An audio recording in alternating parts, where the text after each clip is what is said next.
So wait, what happens if I take half of them? That's true. You will definitely take a bunch of these. Why was I thinking that like I would just take the others? Like that's only 11.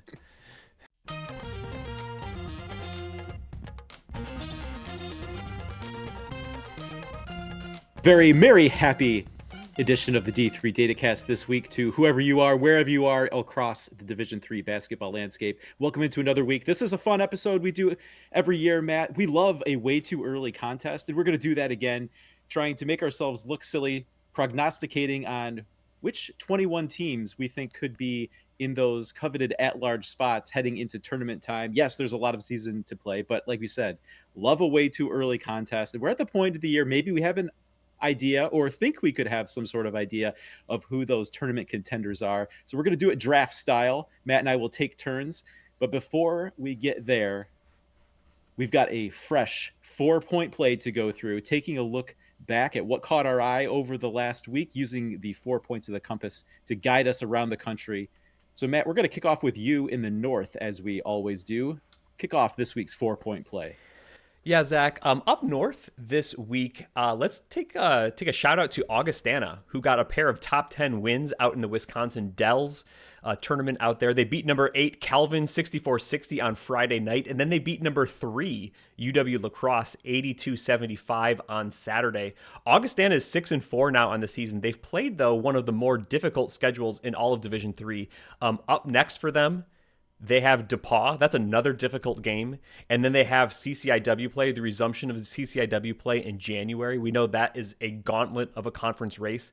I just looked up on the Massey ratings. You can see the projected final schedule rank. Augustana is projected to have the 4th most difficult schedule in all of Division III. So their record right now, 6-4. It only looks, you wouldn't really dig into them that much deeper. They've played, though, a really difficult schedule. This week, 2 great wins. I think that's a good program. Obviously, it's a good program. I think that's going to be a good team, though, this year. They are good right now. I think they're going to make a lot of waves in the CCIW. Really difficult to handicap that conference race. But I think Augustana could be a player there. They look like they could be, if you can be a contender in the CCIW, you can be a contender in the national tournament. Obviously, 2 great wins this weekend for the Vikings. Really impressive stuff. And just a fascinating conference race to watch. Going to be a bunch of teams. Maybe the records don't look great, but maybe everyone in that league is really, really good.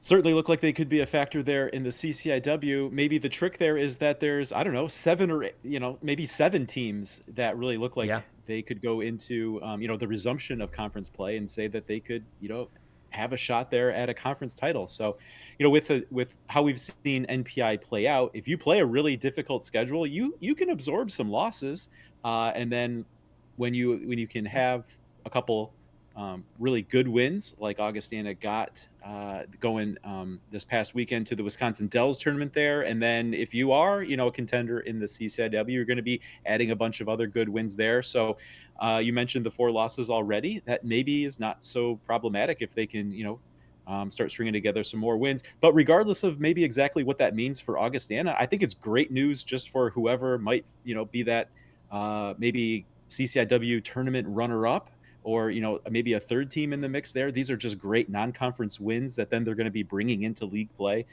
which really could have a big impact on how many teams the CCIW could possibly get in when all is said and done.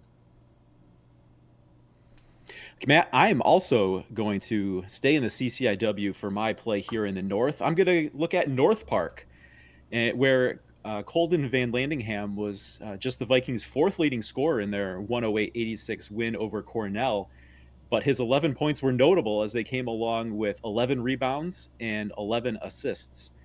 I don't, a triple-double isn't the kind of thing we see a lot in Yeah. Division III basketball. And according to the great Greg Sager, Van Landingham was just the 4th North Park Hooper to accomplish the feat, and the first since Miguel Tharp in the 1996-97 season, right? So not something you see every day.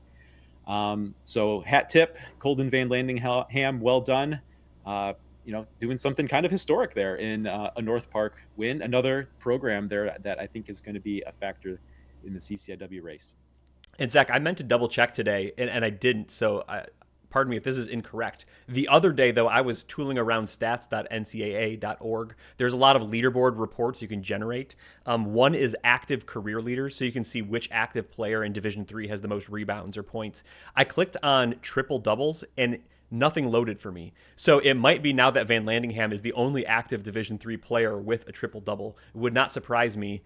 There's very few out there. So this might be the only one, not even this year, but by active players. I'm happy to be double checked on that, but that's what I recall from just a few days ago, checking around on things. I didn't see one. So it might be the only active triple double. All right, so there we go. Put the rest of our viewership there on triple double watch. If you see any more triple doubles, let us know, because yeah, like we said, it didn't feel like it's something that you see very often. Yeah. And as you said, maybe this is the only active one currently in Division III. Okay, Matt, I'm excited for this one. You're making a little geographic play here with the East. Yeah, Zach, how about Redlands for the East? Redlands Yeah. out in Southern California, but they made a big trip to Virginia this week. They played Roanoke and Hampton-Sydney at Hampton-Sydney, and they come away with a pair of top 25 wins. They beat Roanoke 79-60 on Friday night. Then they beat Hampton-Sydney on Hampton-Sydney's home floor 91-90 on Saturday. I appeared on Dave McHugh's top 25 double take a week ago, and I picked Redlands as my dubious pick because they had just taken a loss to Chapman, and they were, I think, number 10 or 11 in the national poll. And I was wondering, like, is Redlands' resume now with a loss? Is it one that's not really going to stack up in the coming weeks? But I called out this weekend as a big one, Zach, and Redlands delivered. Those are two huge wins against two really good programs, ODAC programs that are strong. I think it shows once again, even traveling across the country, Redlands is tough to beat. They are, I think, a national contender. Maybe I was the dubious one by calling out Redlands. They showed up in a big way. They had that big weekend. They took advantage of it. So shouts to Redlands. I think they are legit. At this point, a lot of teams have losses. So like a conference loss to Chapman, a good team, right? Not the end of the world. So maybe I was overreacting on them taking their first loss, but two good wins for Redlands this week. Yeah, very good. And you were still voting for Yeah. Redlands in your top 25, right? So Yeah. it's not like, you were completely dubious on them, but it's just a team felt like maybe we needed to know a little bit more about. And well, I tell you what, we know a lot more about Redlands coming out of that weekend. A couple of impressive wins over ODAC schools there. Matt, my play in the East here. Let's highlight Allegheny. They were upset-minded last week, and while they came up short in a game they led much of the way against Muskingum on Tuesday, the Gators bounced back with a win at Carnegie Mellon on Thursday. Our computer efficiency ratings had Allegheny ranked number 286, while Carnegie Mellon entered that game number 22, according to the D3 Datacast efficiency ratings. That made the Gators 22.5-point underdogs, and the computer gave them just a 2% win probability. But, Matt, they played the games for a reason. Allegheny certainly played a great one. Freshman forward Pius Latauskis had a big week, including in that win. He scored 26 on just 12 shots against Muskingum in a game that, they led much of before ultimately coming up short, and scored 29 on 17 shots against Carnegie Mellon. Big-time performances from a freshman there. Big-time win for Allegheny over Carnegie Mellon. Yeah, really nice win, and a big ranking disparity based on our computer rankings. But that's not the first time we've seen that type of a thing this year. It's been one of our themes. We saw UW Stout was number 200 something when they knocked off Illinois Wesleyan. We saw Kalamazoo, I think, was number 300 something. They beat Wabash. So we've seen these like 250 or more point, 200, 300 point ranking differentials and upsets. That's the kind of thing that happens. And we know upsets happen every year. That's part of the fun of sports, of college sports. But this year, it feels like there's so many teams packed in the middle that you're going to see these what look like crazy upsets. But I think that's just because there's a lot of good teams that are at least good enough to come up and bite someone on the right night. Let's look south, Matt. Yeah, time to call out maybe once again St. Thomas, Texas. They handed Mary Washington's first loss of the season with a 64-55 win on Saturday. I think that was out at the Leslie Robinson Classic in San Antonio. Great tournament that is finishing up as we record this. Trinity, Texas.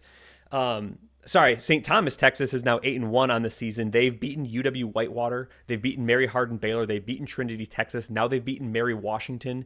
I called out they have one loss. That's a 1 point loss on the road against Washington U, a really good team, a really good program. St. Thomas, Texas came into this week being ranked number 14. That's a really good ranking, but I think they're poised to continue rising up. I think they're legit. I think they're a national contender. I think anyone who said that they were maybe fraudulent early on in the season, Zach, was maybe mistaken. I don't know that anyone was actually saying that, but they were a team for me, not fraudulent. But I was not sure what to make of them this year, and they've proven time and again that they are legitimate, that they are right there with the best teams in the country. 14 looks like it might be too low. They might be a top 10 team next time a poll comes out in early January. Who knows? But they've been really impressive this year. They look as much as a national contender this year as anyone. And interesting, getting 8 teams to Fort Wayne for a kind of Elite 8 weekend means more teams that will be in that kind of prime mix there. So could a team like St. Thomas, Texas be there in Fort Wayne? We'll have to see.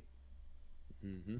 And we did talk about them coming out of that Lapata Classic at Wash U. Yeah. And at that time, Matt, right, because they've posted some really nice records in the past and, gone into tournament play and maybe, gone out a little bit earlier or just, kind of didn't have a tournament performance that really backed up maybe how that shiny record looked.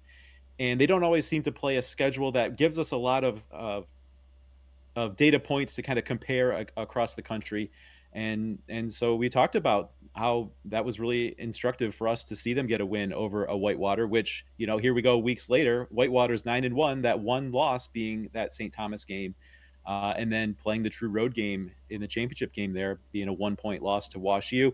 Now handing Mary Washington their first loss, right? So these are some impressive wins. These are, wins that, everyone else who's played Whitewater hasn't been able to get. Everyone else who's played Mary Washington hasn't been able to get. Add in Mary Hardin Baylor, add in Trinity, right? This is a St. Thomas team that is really putting together an early season resume here that I think that you can't really poke a lot of holes at.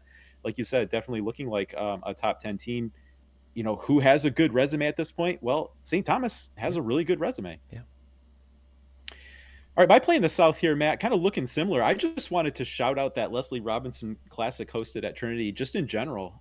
Trinity is no stranger to hosting events this time of year. San Antonio is a popular destination for teams looking to make trips. But this was the first year of this Leslie Robinson Classic, bringing really a Great Lakes Invitational vibe to Texas with, 4 Texas schools meeting up with 4 teams from outside of Texas, very much like the GLI brings together 4 kind of, what used to be Great Lakes region teams with 4 teams from outside of that region. Really, so just congratulations to Riley Zayas, the folks at Trinity, everyone involved in making this happen.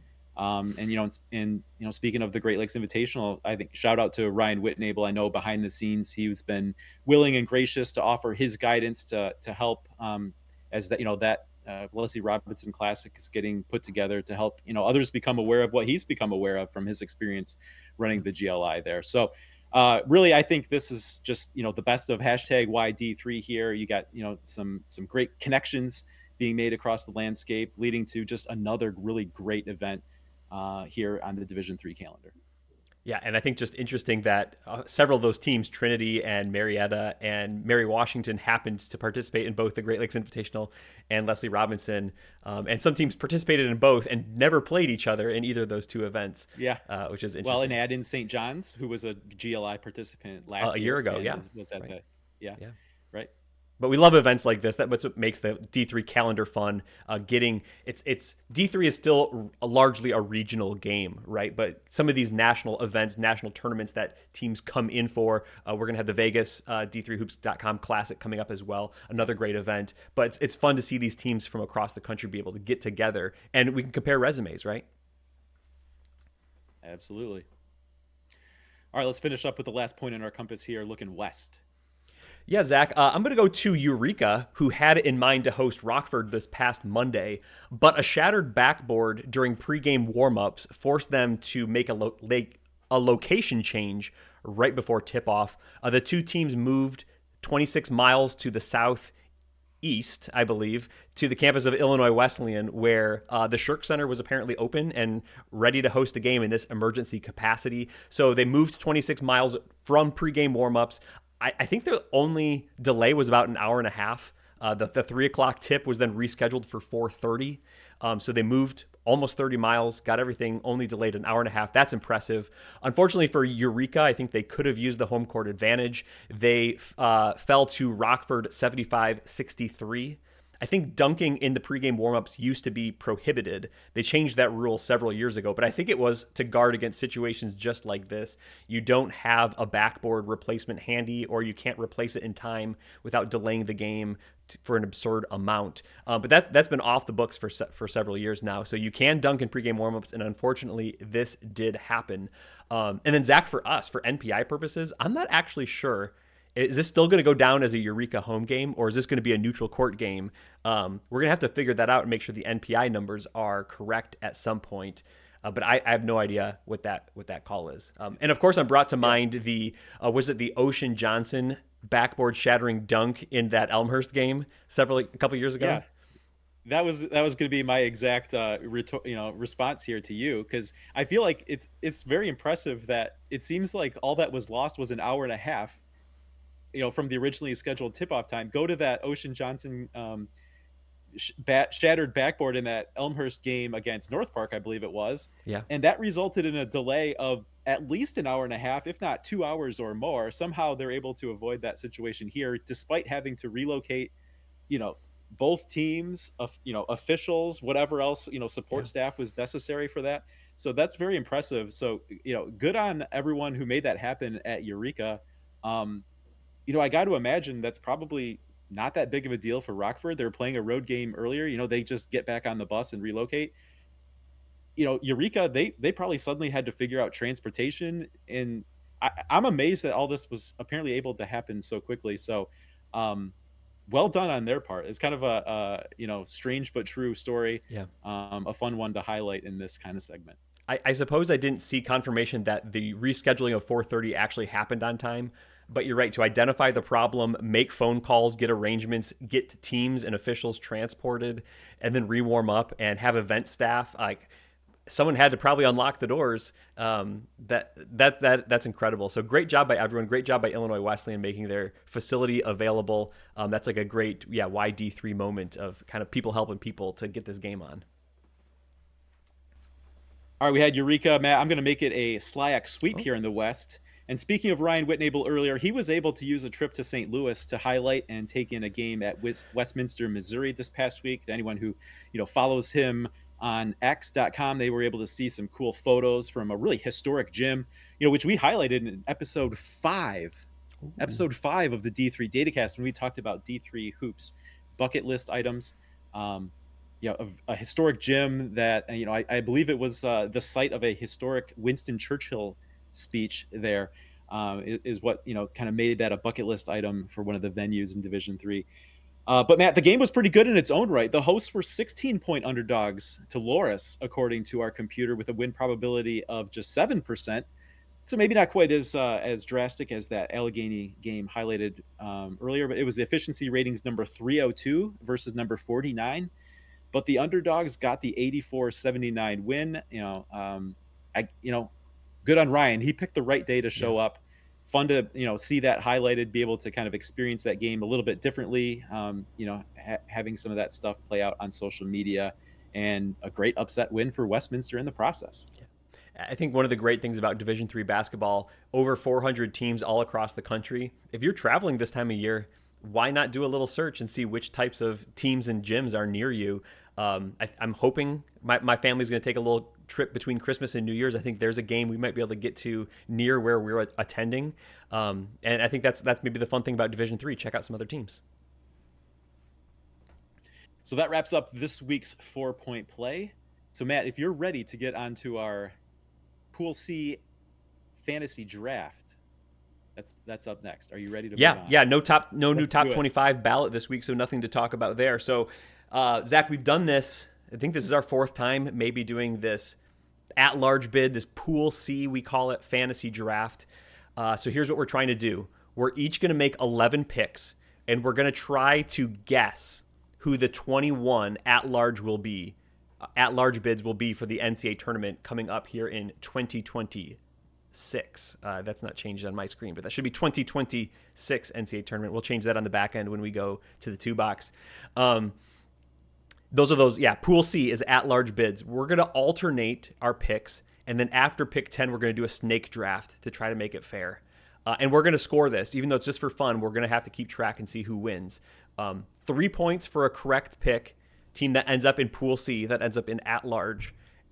If your team wins the automatic bid from their conference, we're still going to give you a point for making the tournament. So that's 1 point. So 3 points for at-large, 1 point for the AQ. Are you ready to go, Zach? Are we ready to do this? I'm ready to go. You're up first as the winner of this highly important contest from a year ago. You are awarded first pick in this year's draft, in which, you have a history of always stealing the pick I want first. Yeah. So hit me with it. Okay. I feel like this is a classic team that we pick this time of year. Do you Okay, just want to make? already... Do you just want to make the pick for me? Type it in the screen behind the scenes here. I'm in the 2-box. Okay. For the people at home, we're going to go back and review the picks afterwards. So type it in, and I will confirm. Okay, so with the first overall pick, Matt is taking Emory. Oh, no, I'm not taking Emory. Nope, that's not my first pick. My first pick is going to be out of the NESCAC Tufts. I think they're a strong team. They're going to put together a strong resume. But I think with Trinity, Connecticut out there looking like such a strong favorite, I think maybe the other NESCACs are going to be playing for the at-large bids. So give me Tufts, number 1. That's going to be my pick, Zach.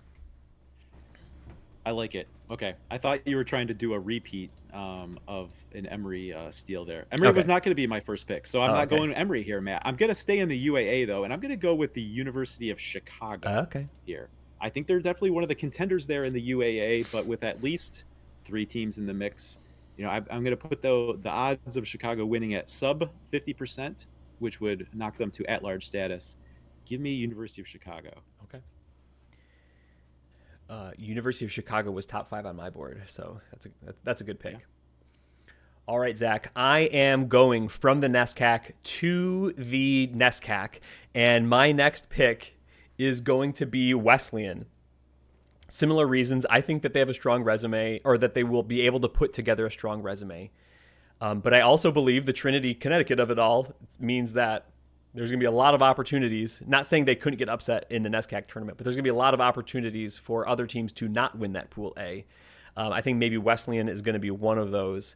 So I am going to say that they have a shot at a at-large bid. Give me Wesleyan.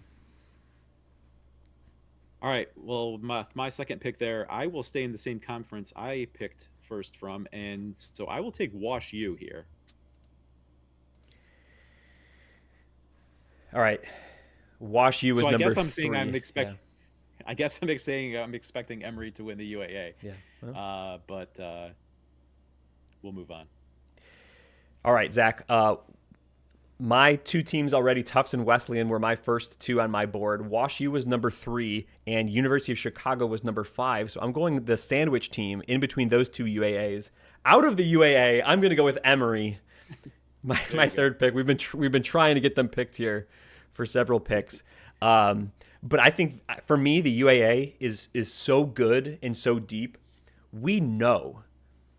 I think we're almost for sure they're going to get 4 teams in. They might get a 5th team in. It's one of those conferences. I think like the NESCAC. I think we're for sure 3, probably 4. And we don't know who's going to win. I think Emory, Chicago, Wash U, they all look like some of the favorites. There's a bunch of other good teams there, so someone's going to take some losses. So you might as well just put all those teams in the mix because a bunch of those are going to get to be at-large bids. Only one can win the AQ, and none of them are lock-solid favorites like it looks like Trinity, Connecticut is out of the NESCAC. So give me Emory for the 3rd-round pick. Zach, your 3rd-round pick is up next. All right, I think we've exhausted the UAAs or NESCACs that I'm really comfortable with, so we're going to have to look to another conference here. And with that being the case, I'm going to go with a team that has been mentioned here. I'm going to go with UW Whitewater. let's look to the WIAC. I think the WIAC, like the UAA and the NESCAC, will place a bunch of teams in this tournament. Give me Whitewater. Yeah, Zach, another team that I had highly ranked on my board. Although one spot just above them, almost tied with my quick power ranking of at-large bid for me was UW La Crosse. I think to me, I had considered them up until a week ago, probably a pretty strong WIAC favorite. Now I'm not so sure. I think there's a bunch of teams that are going to beat up on each other. So without maybe being a rock solid favorite in the WIAC, I still think that they have the ability to put together a great resume. They already have some great wins. So I think UW La Crosse is going to be in that tournament mix, and maybe someone else, maybe any one of those teams could win the at large, or sorry, could win the AQ, and they'll be there for the at large. So yeah, give me La Crosse. Give you La Crosse. You got it. Okay. Your fourth pick, number 8 overall. All right. Let's try to expand things here, Matt. Let's go out west. We talked about maybe having some more belief into Redlands right now. So here, as an at-large contender, give me Claremont Mud Scripps. Okay. I thought maybe you were going Redlands there, but you're saying maybe Redlands is strong enough that they're just going to win the thing outright. Claremont Mud Scripps is going to be right there for the at large. I think that it's a little bit. Well, I don't want to give away too much strategy. Okay. Yes, yes. Okay. Let's just say yes. Okay. We can. Okay, your last pick before we snake around and I make 2 in a row. Okay, I'm going to go in a different direction than you just did. I'm going to go to the MAC Commonwealth, and I'm going to go York, Pennsylvania to get an at-large bid. They're definitely good enough to win that Pool A. But maybe like Hood's in the mix there, York's in the mix there as far as teams that could win the whole thing. York has a good record right now, building a pretty good resume. They were a team that I had been voting in the top 25, so I think that they can continue to put things together to be in that Pool C at large bid position, whether or not they win it. We're getting in we're past my slam dunk spots, so I think they're going to be in the tournament mix, and maybe I'll get a point, maybe I'll get 3 points from that one. All right, Zach, your pick, number 10 overall. Then we're going to snake and go back to you. So you got 2 picks in a row here. I've got 2 in a row. Okay.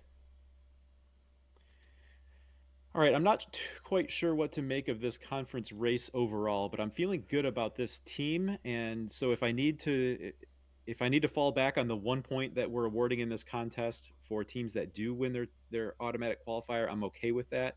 I'm going to go with Johns Hopkins. Okay. We'll make that the 10th pick.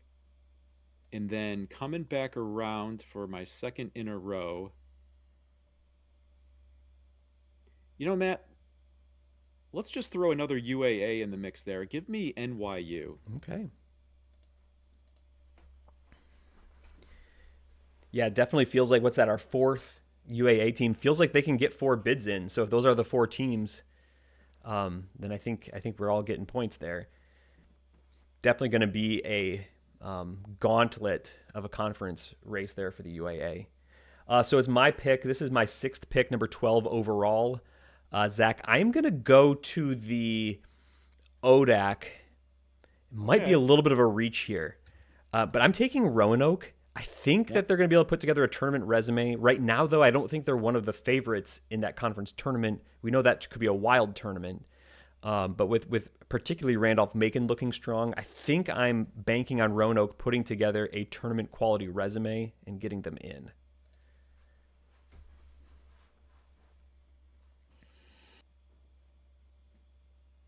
All right. 13th pick overall for me. I'm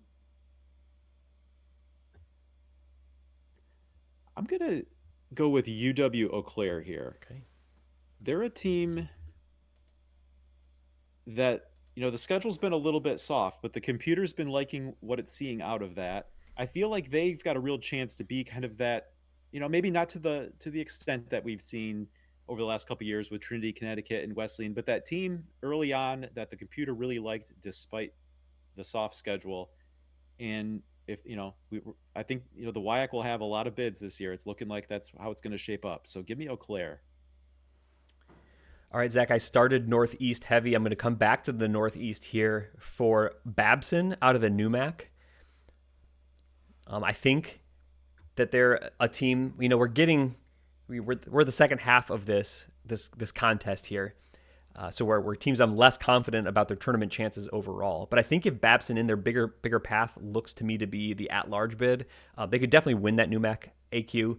But that's going to be a tough one, especially with a team like WPI out there. Clark's always strong. But I think Babson can put together a solid resume, and I think that they can get into the tournament. And I think if they do that, it'll be most likely through the at-large pool. Okay, I think I might go with a similar thought process with you with a conference favorite in the landmark, but give me Catholic. Okay.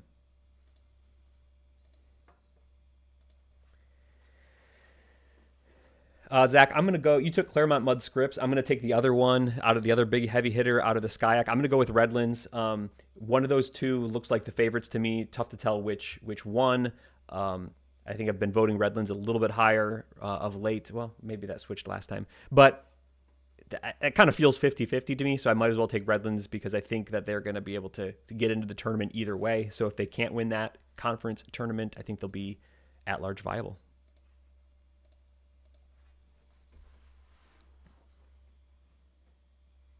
All right. Pick 17 here. You mentioned York, PA. I think I will go with the other one there, like you did with me in the SCIAC. Give me Hood. Hood is good. Yep.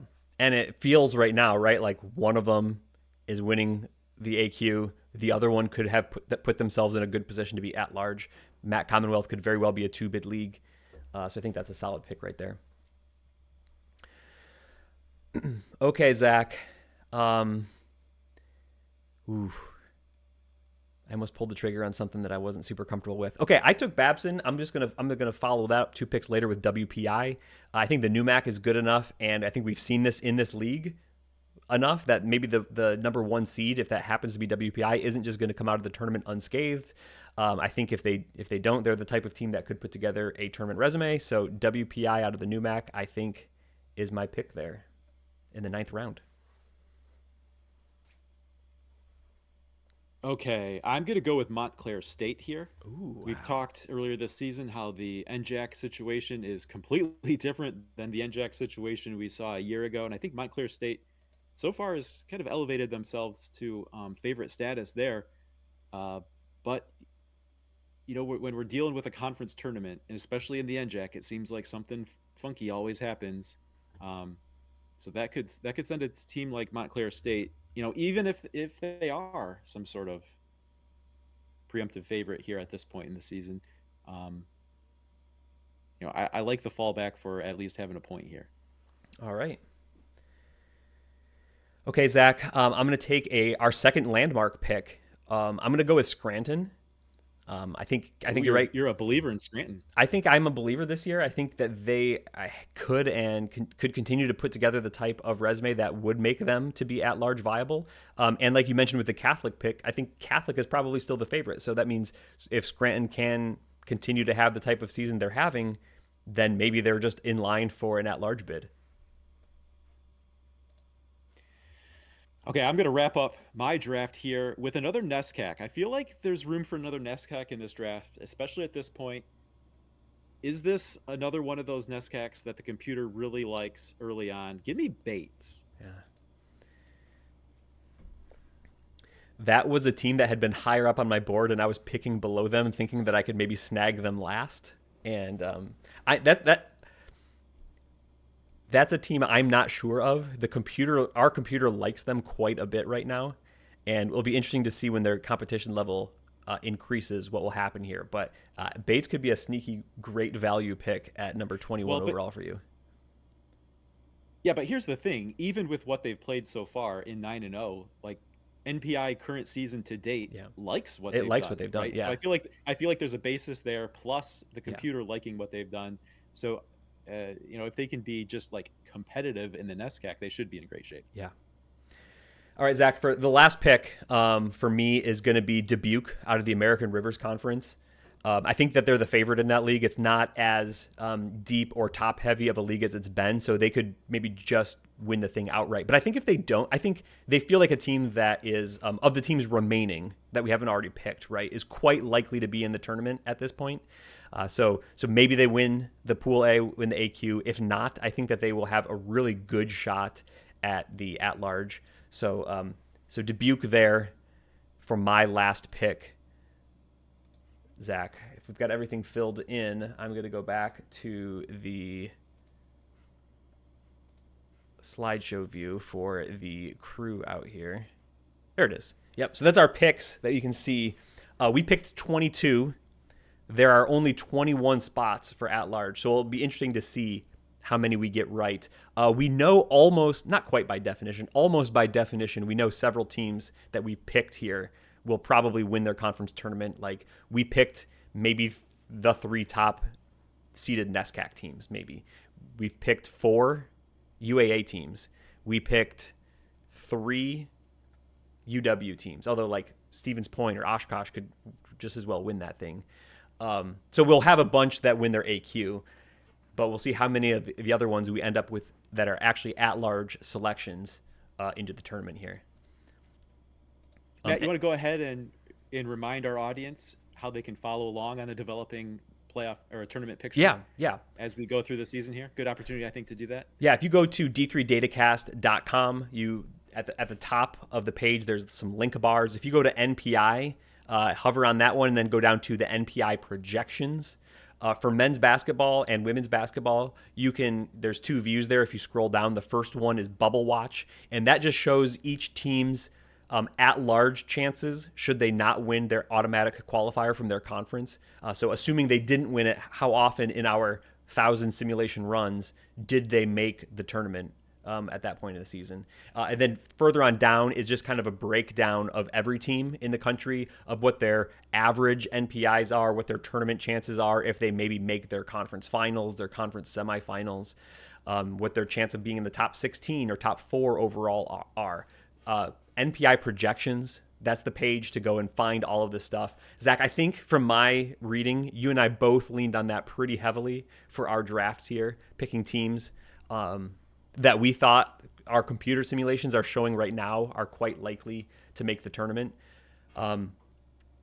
First things I'll say is the landscape is going to shift dramatically between now and then. So teams are going to rack up a team that looks good. I'll just pick a name. Roanoke was the first one I saw on my screen. They could take 3, 4, or 5 losses at some point in the season and not look very, very good. So just because they're a high at-large candidate now doesn't mean that that's locked in. They got to win games. The computer thinks they're going to win a bunch of games going forward. If they start taking losses on some of those 50-50 games or some of those upset type games we've talked about, that can really change things pretty quickly. And numbers in Division III basketball, with how many teams there are and relatively few at-large bids, they can change pretty fast. So you take 1 or 2 unexpected losses, all of a sudden you're from bubble in to probably out, like nothing happened. And in 4-point play, I highlighted a couple of those games where we saw Yeah. results that were very unexpected, right? So before that game happened, as that game was considered in the projections, the computer is saying, oh, Carnegie Mellon wins this game 98% of the time, right? So then to suddenly have that go in as a game in the books and to have that as a loss, well, suddenly that changes a lot Yeah. of what that projection was showing, because the projection was mostly, having that be a win. And then so to that then get converted from, we I think we've talked about this a lot last season, is whatever the win probability game is, ultimately it's all about converting it to 100% or Yeah. 0%, and how dramatically different that result is compared to what the computer expectation might have been, is going to either help a lot or hurt a lot. Right, so even winning a game, maybe that a team was like a 60-40 favorite, if that goes in as a win, that's gonna help a lot, because previously in the projections, that was only 60% of the time going in there as a win. Yeah. All right, awesome stuff. Hold on. One just interesting. I ranked 1 through 22 kind of what my picks. I did it pretty quickly. I didn't take this overly seriously, but the only team that was picked that were not in my top 22 was Montclair State. That was a little bit further down for me, not because they're bad at all, just because I think they have such a high percentage chance of winning that NJAC that I didn't completely consider them. So that was my only off the board pick. I don't know if I took any that were kind of off the board for you, Zach. Yes, they were all off my board. Well, I know you didn't pick them, but I'm assuming they would have been in range for you. Yes, they were all teams I was looking at and considering. Okay. And especially if I had actually made a board for this Okay. contest. Cool. All right, let's leave it there for now, Matt, and go on to picks, starting with a review of last week's picks. Yeah, Zach, our first game was Illinois Wesleyan. Big underdogs at Wash U. Our computer had them 9.5-point underdogs. They won that game by 2. You and I both picked that one correctly. Next game, one we talked about in the 4-point play, Redlands versus Roanoke. Redlands were actually 5-point underdogs there, but they won that game big by 19. You and I both get those points. Christopher Newport played Emory. Emory won that game, and that was a almost dead even line, but Emory won that game big. Zach, you and I picked that one correctly, the both of us. We picked all 5 the same, just calling that out now. Mary Washington played St. Thomas, another game we talked about. St. Thomas won that game. They were 1.5 favorites, but they won by 9. You and I both missed that one, Zach. And then our game of the week down in Puerto Rico, I believe, was Catholic and University of Chicago. That was a 0.5-point line, but Chicago won that one by 10. And you and I both predicted that correctly. So against the computer lines, Zach, you and I both went 4-1 last week.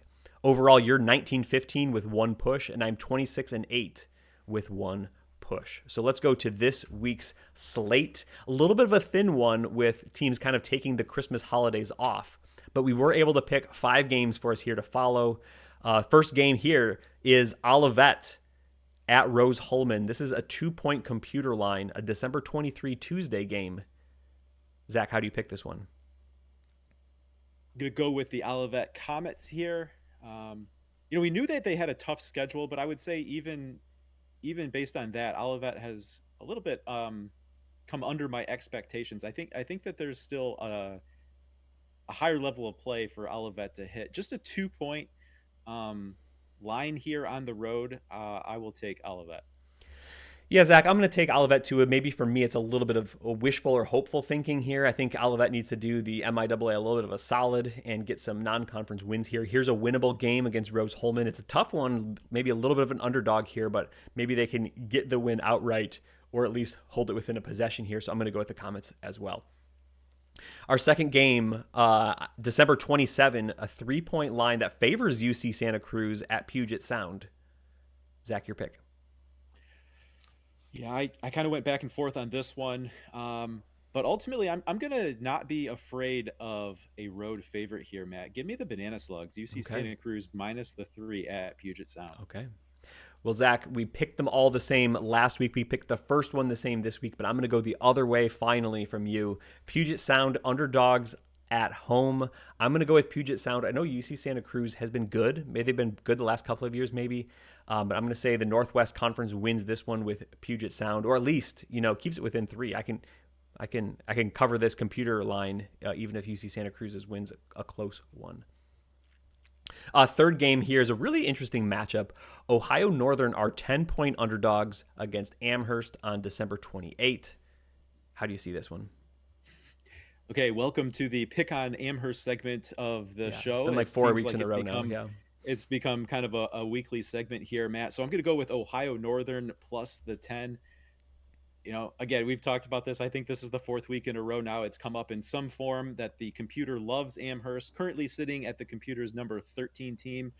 I'm still not buying into that. So I think that the computer is expecting more of Amherst here than what reality would dictate. So that number, while it's big just on its own, I think is big just because of kind of this trend we've been talking about with Amherst as a computer darling for quite some time now. Yeah, I wanted to include this one in the slate because of that reason. It's been something we've been talking about here. So here's an opportunity for Amherst to show, this is how good we are. It's maybe a step up in competition from most of the teams that they've played this year. Ohio Northern is pretty good, and even if this line ends up being just 4 or 5 points too big, even 3 points too big, I think there's a lot of space here for Ohio Northern to cover a 10-point line, even if Amherst did win this game. But it'll be an interesting one to follow. I'm with you, though. I'm going to go with the Polar Bears against that 10-point computer spread. Zach, it's another big computer line when Lawrence heads to UW Oshkosh, 14.5 points in favor of the Oshkosh Titans. How do you pick it? Gonna go with Lawrence here. The record is 7-3, but it's been against a bad schedule. Let's just say Yeah. it, right? So the efficiency rating still sees Lawrence, despite the 7-3 record, as a below average team overall, with a negative 2.7 number there on the adjusted efficiency margin. But you could take that as an opportunity to say that we're not going to buy into that record for Lawrence. But I tell you what, this is the kind of game that a team like this can really use as a measuring stick, really use to kind of legitimize, maybe that record so far. I don't, that's asking a lot to have Lawrence get the win, but taking the 14.5 here, let's go. Yeah, I think you said all the reasons why Lawrence is maybe not as good as the record showed, and then you just took them anyway. So I'm going to go the opposite side and say I'm going to take UW Oshkosh. Not going to be scared by the big line. I think Oshkosh can maybe just put the hammer down on this one. I could see them causing havoc. Who knows? It's a big line, but I'm gonna go with the Titans. Zach, a really fun game here. Our D3 Datacast game of the week is Cortland versus Dubuque. This is a neutral site game, and I unfortunately didn't write it down. Is this a Vegas game? I'm asking you, like I didn't ask you Off to the look top it of my up. head, yeah, you're Okay, putting me on the spot. okay. I It's don't know the Cortland location. versus Dubuque, 3-point line. What's your pick? I'm going to go with Cortland here. Just kind of looking into the shape of these teams and the efficiency ratings. Of course, Cortland's a team that we talked about coming on our radar, a few weeks back here. I feel like the shape of their teams, if you look at their adjusted offensive and defensive ratings, are pretty similar. Cortland just, kind of a little bit of a better version of that. 3 points here on a neutral court, it's not a big number. Let's lay it. Go Red Dragons. So Zach, this is actually a Florida Sunshine Shootout game. There you go. Ohio Northern and Amherst is Las Vegas, so I didn't shout that out. State, beautiful. So yeah. So you're taking Cortland, Zach. I'm going to take Dubuque. This is, I think, two teams that are rated highly by the computer. I think it's really good. So it's going to be a prove it game. Region 9, Region 3. Who's got what to show? Neutral site game though. I'm just going to go with Dubuque. I don't have a lot of answers for why. I'm just on vibes right now. I'm going to say Dubuque can cover that. Maybe it's a 1-point game, 2-point game, either way. And that means if that was the case, then Dubuque covers the line. So that's our picks. We actually got some where we're on different sides this week, Zach. So that'll be a little bit fun. Well, it's a good thing you copied. It's a good thing you copied me last week, though, because we went 4-1. We went 4-1, yeah. And as always, if you're going to play below, post them in the YouTube comments. Send them to us on Twitter.com, whatever you want to use. All that social media garbage. But that's the picks. Let's move on to the mailbag. Here are a couple items to discuss, maybe apropos for this episode. Let's start with Jacob Shower here at Jacob_Shower on X.com. Using your NPI sims, what are the odds of a 20-plus win CCIW team, including the conference tourney, getting a Pool C if needed? I'm guessing 20 wins generally equals good shape, but the sims think a one-bid league is more likely since teams may take too many in-conference losses. Yeah, that's always the interesting question. I think that's what our computer simulations are saying by the CCIW is there's going to be a bunch of meat grinding going on, I guess is a way to say it, where you're going to just take losses. You're going to lose to teams. It's going to be difficult for, I think, maybe teams to get the 20-win mark depending on the schedules, right, because of how tough that league is. I did take a peek, though, behind the curtain. Augustana, in our simulations, the latest runs of simulations Sunday, when they reached 20 wins, they did always get a Pool C if they did not win the AQ. For Elmhurst, 89% of the time, they did get an AQ. North Park, 75% of the time, they got an AQ. Milliken, 63% of the time, they got an AQ. Illinois Wesleyan, 48% of the time, they got, not an AQ, an at-large. All these are at-large percentages. The other four, Carthage, Carroll, North Central, and Wheaton, never reached 20 wins in a season in which they did not win the AQ, if that makes sense. So they never were on a Pool C board with 20 wins. However, I will say for Carthage, they did show up at 19 wins and they received an at-large bid 33% of the time. So, and I haven't done the math with these teams' records to say like what do they need to go to get to 20 wins and not win the conference tournament.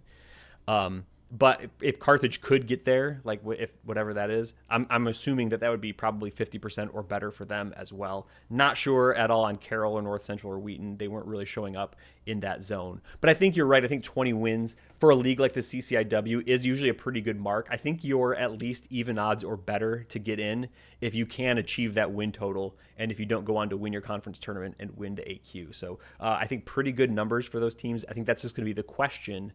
Especially as we get ready to head into conference play.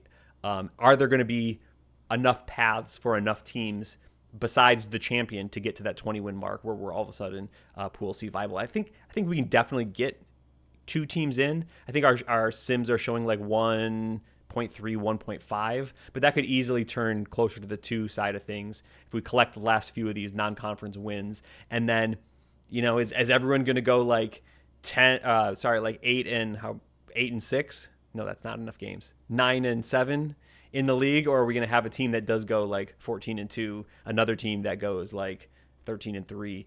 Those types of teams will have the better paths than if just everyone has, a bunch of losses mixed in.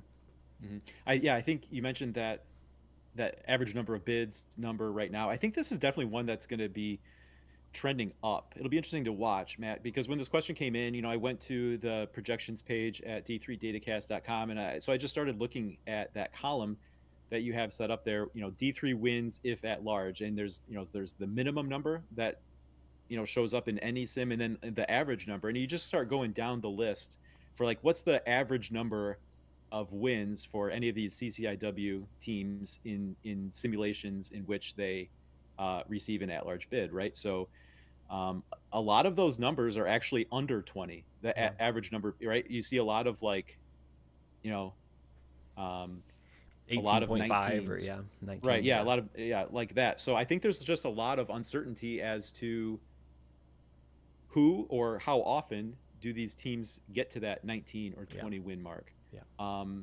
And there's just so many teams in the mix that there's individual simulations in which that happens. So like as the season goes on and we talk about, there's going to be a lot of these kind of 60-40, 50-50 type games. And when they go in the books as either a 0 or a 100 for you, that's going to make a dramatic difference. So I could definitely see that number trending up more towards, maybe a month and a half from now, we're talking about the CCIW looking like a pretty sure 2-bid league. Yeah. We'll just have to see.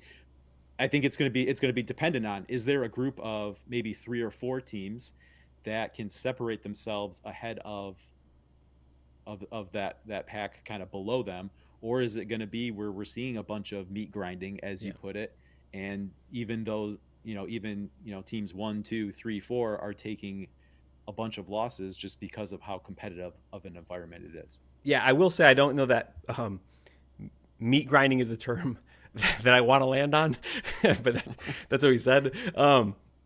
But that's just how much that I think that separation is key. There's so many good teams. It's such a deep league. If everyone's going to be 8-8, then it doesn't really help anyone. So, yeah. Well, we already know no one's running the table because everyone has losses. Everyone already has at least one loss in conference.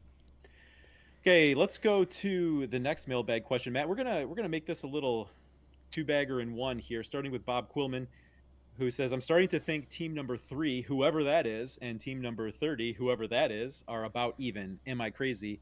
And then as Bob sent that in on the mailbag on x.com, kind of as a reply follow-up from Max Fan at Go Maccabees on X, similarly was going to ask that it seems there's a clear number 1 and number 2.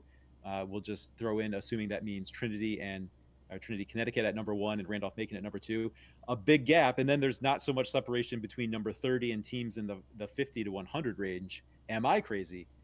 Matt, of course, yes, everyone here involved is crazy, but as it pertains to this question, any immediate reactions? You all spend way too much time thinking and talking about Division III basketball. So yes, Zach, to your point there, that makes all of us crazy. But no, I don't think so. I think when I'm looking, I was doing kind of a mock workup on what my top 25 ballot would be if I was submitting one this week. And I'm, looking at teams that took losses and took wins, and how good do I think all of these teams are. And I think I was starting to think this could be a year where, and we've seen it before, right? A team comes into the national tournament ranked outside of the top 25 and then makes a really deep run. I want to say there was a Nebraska Wesleyan team. It might have been a Nebraska Wesleyan. It was either a national champion or a Final Four team that essentially did that. So it's not out of the realm of possibility. But I think we could see teams in Fort Wayne that even going right into the tournament weren't in the top 25 because they could be like number 30. They could be the couple teams out. They could be really, really good and make deep runs. So no, I don't think you're crazy, especially to Bob's point. Like number 4 and number 28, it's probably like number 28 could definitely go on the road at number 4 and win that game. We just saw like Augustana get 2 top 10 wins this week. They're a team that's probably like closer to they're 30. They're probably closer to like 50 or 60 or something like that. I don't know exactly where they were, but I think anyone can win those games. So yeah, definitely agree with Bob's point. For Max fan, I don't know if I would go from like 3 to 100. Well, I mean, I just kind of said 3 to 50, so maybe that's not too crazy. I definitely think the gap though between like top 25 viable or like watch list or the back half of a top 25 and 100 doesn't really feel like it's that big of a gap. I think that type of parity is here in Division III. I think we've had parity for several years, but now also we're past most of the fifth year type things. I think we're back to where programs are. And it's a bunch of really good teams. And we've seen a bunch of like crazy upsets, but these I wouldn't even consider crazy upsets. Game between 2 teams in the top 100, I don't want to say it's a toss-up, but right, anyone can win that game on any given night. And the parody has been a trend we've been talking about, basically the life of this podcast here, kind of the 4th season as we've been doing this week by week. So knowing that was the case, Matt, when this came in, I actually hit the efficiency ratings archives back to 2022, just because I wanted to see, okay, like what was the adjusted efficiency margin of the number 3 team, compare that to the number 50 team, to compare that to the number 100 team. And I would say, in that regard, number, 50 and number 100 does look better than they did, 4 or 5 years ago, but it was only like a 1 point difference. And so I don't think uh, that is the kind of difference that would really manifest in the feeling that we have as Division III fans, Yeah. kind of watching the landscape and really describing the parity that we see and feel. So I don't know that there's any kind of like smoking gun to point to in how it's playing out in terms of our efficiency ratings. But certainly, I mean, I feel like this is something we talk about going, just progressing year after year. There's just more good teams. The teams are Yeah. closer together. One other thing that I was thinking of, Matt, as we watched Kelvin have another weekend of not particularly great 3-point shooting, is that we're going to go into to sport theory time here. I don't know if this rises to like Bob Spear level theory or not, but obviously the way basketball in general, whether you're talking Division III or NBA, has been an increase in 3-point shot attempts. And I'm just wondering if the 3-point shot can lend itself to having a wider variance Yeah. in your offensive output, right? You can shoot 40%, but you're going to maybe get there by having some days where you're not shooting very, very well and some days that you're shooting a lot better than that. And it kind of, settles on this number, right? And so I'm wondering if that variability leads to maybe more competitive games or more upsets because if it is one of those games where you're shooting 20% or under 20% from 3, you're going to have a hard time scoring. And so I could see that there just being a little bit more variability in your 3-point shooting percentage than maybe even 5 years ago or a decade ago when the 3-point shot was a lot less of a percentage of a team's offense. Yeah.